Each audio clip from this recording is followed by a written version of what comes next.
doing physical activities but also competing, and I'm very happy to be here. Cox's Bazar is beautiful. 40 kilometre, আমি 40 কিলোমিটারের ওটাতে participate করেছিলাম। So অনেক বাধ্যবাধকতা পেরিয়ে আমাদের রেসটা সম্পন্ন করতে হয়েছে। আমি শেষ মোমেন্টে এসে কিন্তু একটা ক্র্যাশ করেছি।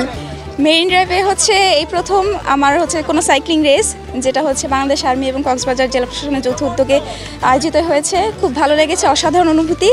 অনেক মনের মধ্যে অনেক শান্তি লাগছে যে আমি পারতেছি। আমার ইভেন তো এটা আমার প্রথম রেস, আমার আগে আমার ভাই রেস করেছিল, ওর কাছ থেকে মোটিভেশন নিয়ে আমি শুরু করছি এই রেসটা।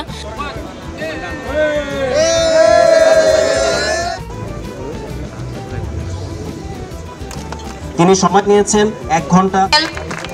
Laura তরিনি। Congratulations to all the winners. আমরা অত্যন্ত আনন্দিত যে আমাদের এই প্রতিযোগিতায় পার্টিকুলারলি আপনারা যারা সাইক্লিস্ট অংশগ্রহণ করেছেন। আমরা বাংলাদেশে চাই আমাদের ইয়াং জেনারেশন প্রতিনিয়ত এই ফিজিক্যাল অ্যাক্টিভিটিসে যেন জড়িত থাকে। এটা দেশ এবং জাতি গঠনে, সুস্থ একটা জাতি গঠনে একটা গুরুত্বপূর্ণ ভূমিকা পালন করবে।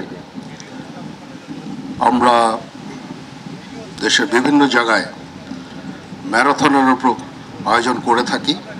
ঢাকা একটা ইন্টারন্যাশনাল ম্যারাথন হয়ে গেল, যেখানে 10,000-এর উপরে পার্টিসিপেন্ট ছিল।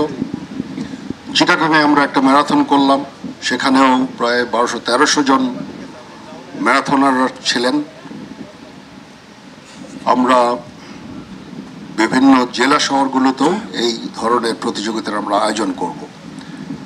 কক্সবাজারে এই সাইক্লিংয়ের জন্য এটা একটা সুন্দর একটা ফ্যাসিলিটি। এখানে মেরিন ড্রাইভের পাশে এই যে লম্বা রাস্তা, এটা এত ব্যস্তও থাকে না। সকালবেলা আপনারা শুরু করে এখন শেষ করেছেন, তো এখানে এই প্রতিযোগিতা অব্যাহত থাকবে ইনশাআল্লাহ।